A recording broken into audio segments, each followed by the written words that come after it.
Let's bring in Peter Mathews. He's a professor of political science at Cypress College in California. Mr. Mathews, good to have you with us. A clear change of tone there from Wednesday when Donald Trump called those involved in the storming of the Capitol very special and said he loved them, to him now speaking out against the violence and saying there'll be an orderly transition.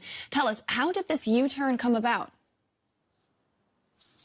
It's typical Donald Trump. He's done it so many times during the last 4 years. He'll say one thing, he'll reverse himself, he'll reverse the tone.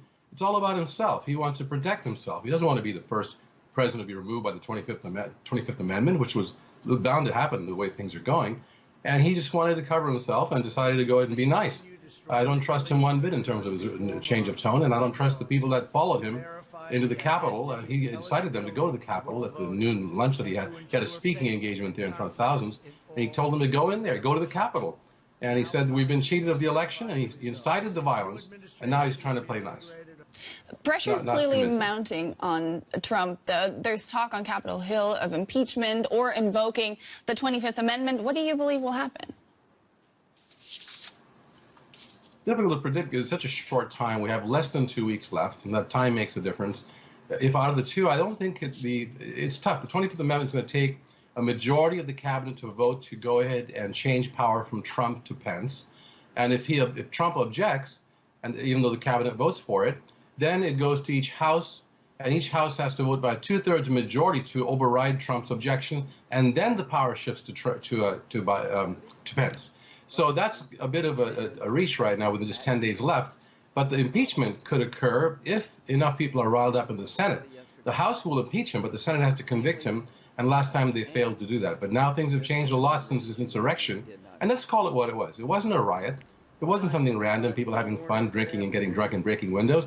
This was a planned insurrection against a lawfully elected government administration and the processes of it. So that's what happened yesterday. And I don't know exactly what will happen, which of the two would happen. But people are riled up, and even Republicans and Democrats are calling for his resignation or removal. It seemed that this attempted insurrection took police and security around the Capitol by surprise, but many reports suggest far-right social media users had been posting hints of their intentions. How could law enforcement ignore these signs? That is a very puzzling question that has to be answered. It has to be investigated very deeply and carefully now to find out where things went wrong, because how could these thousands of people enter the Capitol, take over the floor of the Senate, desecrate the place and break the windows and get in and pick up papers from the desks of senators, and hardly anyone getting arrested? I mean, in the end, so far they're saying that 60 people were arrested or so. There were hundreds of people in that building, and yet why were the police not able to stop them? Why wasn't the National Guard sent in much earlier? And finally, Vice President Pence is the one who actually had to activate the National Guard, the D.C. National Guard. President Trump did not bring them in. And it was too long. The senators and congresspeople were lying on the floor, fearing for their lives. They were locked in. They were hiding in place. This is a total disgrace to the world and a very dangerous situation that has happened. And someone has to pay the price for this. Someone has to be held accountable for this. Absolutely.